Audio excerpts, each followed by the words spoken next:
Chef Shane here. Today we're gonna cook gluten-free waffles. We actually call them protein waffles because they have a little bit higher protein content than regular waffles. So I have all my stuff here together.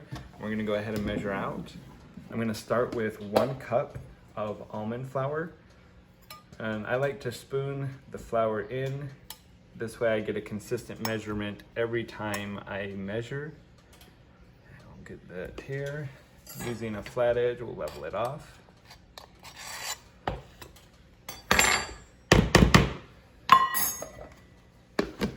Now we're gonna take tapioca flour. We're gonna do 1 cup of tapioca flour as well. And again, this just makes a consistent level every time if I spoon it in. Plus it kind of gives it an aeration, kind of like sifting. Not exactly like sifting, but kind of. And again, using my flat edge.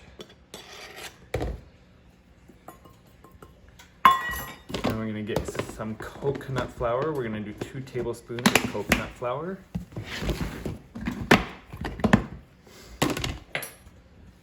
And I'm just gonna use the measuring device because it's like a spoon. There's 1, and there's 2. I'm gonna do 2 teaspoons of baking powder. If I can get my lid on.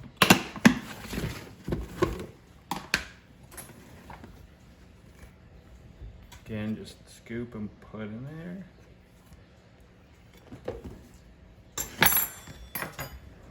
Now we're gonna slide that over to the side. I'm gonna do 1/4 teaspoon of salt.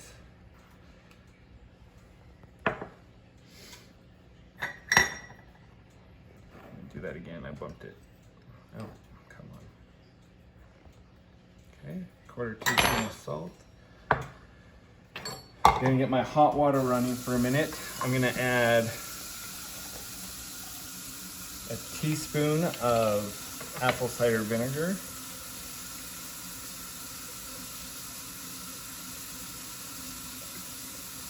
I'm gonna add 1/2 teaspoon of vanilla.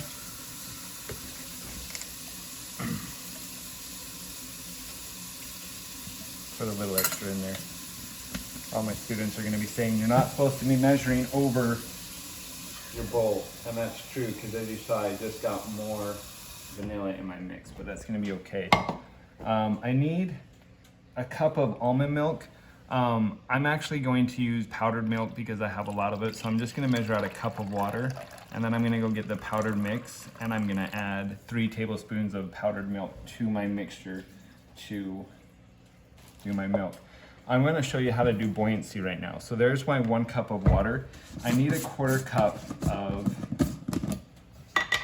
coconut oil. Coconut oil is a little bit harder, as you can see. It's not melting. During the summer months, it will be melting. So I'm just gonna take a spoonful and I'm gonna put it into my water until my water level raises up to 1/4 cup. And eyeballing that, I think that's a lot more than 1/4 cup. So we just go into the water.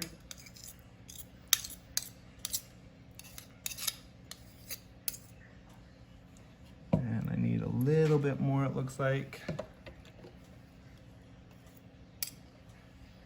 Let's see. And this is how you measure using buoyancy. You're basically just adding a product until the water reaches the level you need. And since I'm using water, I'd also do this with my almond milk if I was gonna put almond milk in this. So and then also the hot water is gonna melt my oil. Powdered milk, just gonna get 3 tablespoons to 1 cup. And there we go. And again, normally it's almond milk, but I'm just gonna use that.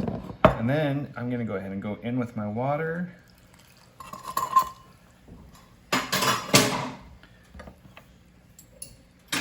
To add 2 eggs.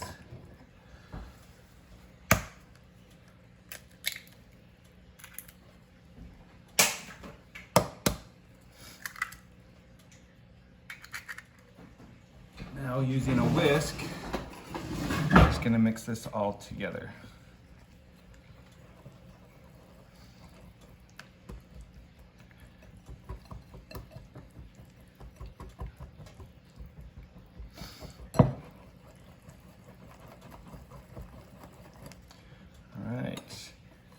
This is going to be a little bit more of a runnier consistent than most waffle batters are, but waffle batters are generally on the runnier side anyway.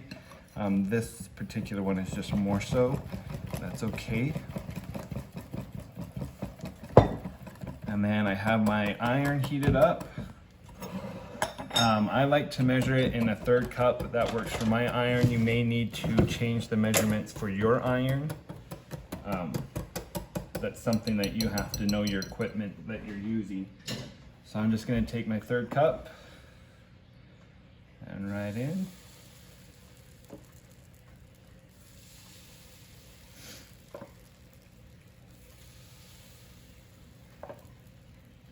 And then these are going to bake for 8 to 10 minutes depending on how crunchy or not crunchy you want them. And we'll see you guys back in 8 minutes.